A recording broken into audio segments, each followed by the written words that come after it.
ओम शांति। ना दुख लेना ना दुख देना। दुनिया में हमें सिखाया जाता है कि किसी को दुख तकलीफ देना गलत कर्म है। शास्त्रों में भी किसी को दुख देने को बुरा समझा गया। कहा जाता है कि किसी को दुख देंगे तो दुखी होकर मरेंगे। इसलिए हम अपने व्यवहार और बातचीत में सावधानी रखते हैं। यहाँ भगवान हमें कहते हैं तो तुम किसी को दुख नहीं देते, बहुत अच्छी बात है, लेकिन तुम्हें किसी से दुख लेना भी नहीं है। दूसरों का दुख अपने भीतर लेना भी उतना ही हानिकारक है जितना किसी को दुख देना। हम भगवान के बच्चे सदाचारी जीवन जीते हैं, कभी जाने अनजाने में भी किसी को दुख नहीं देते। लेकिन देखना यह है कि दूसरों से दुख लेते कितना है। क्या किसी को दुखी देखकर हम भी दुखी हो जाते हैं?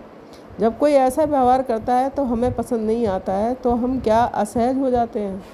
आज दुनिया के लोग इमोशनली दर्द में हैं, असुरक्षित हैं, ईर्ष्या क्रोध व भय से ग्रसित हैं, क्योंकि वे अपने दुख का कारण दूसरों को समझ लेते हैं, स्थितियों को समझ लेते हैं। इसलिए वे अपने व्यवहार के माध्यम से नकारात्मक ऊर्जा हम तक पहुंचाते हैं। वे बीमार हैं, जानबूझकर हमें नुकसान नहीं पहुंचा रहे हैं। अगर हम उनके व्यवहार के बारे में बार बार सोचते हैं, इधर उधर वर्णन करते हैं, सवाल करते हैं, तो भी हम अनजाने में उनके दुख को अपने अंदर ले रहे हैं।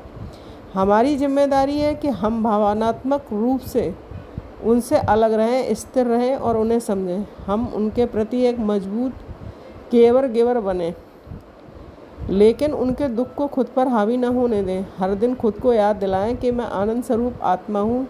मैं हर परिस्थिति में शांत और सहज रहने वाली हूँ। किसी से खुशी पाने की अपेक्षा ना करें, बल्कि खुशी की किरणें उन तक फैलाएं।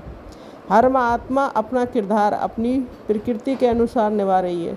कोई व्यक्ति अपने अतीत के भावनात्मक घाव के कारण पीड़ा में है, कोई बीमार है, किसी के रिश्ते में समस्या है तो किसी को कार्यस्थल पर चुनौती है।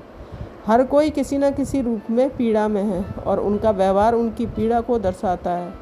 उनकी हर एक्टिविटी को साक्षी होकर देखें, ना उनके दुख से प्रभावित हो, ना ही अपने व्यवहार से उन्हें दुख दें। उनके सोचने के तरीके और पीड़ा को समझें। उनके अनपेक्षित व्यवहार के बावजूद खुश रहें। जब आप दूसरों की भावनाओं में बहने के बजाय स्थित रहते हैं तो आपकी स्थिरता उनके लिए हीलिंग बन जाती है। ओम शांति।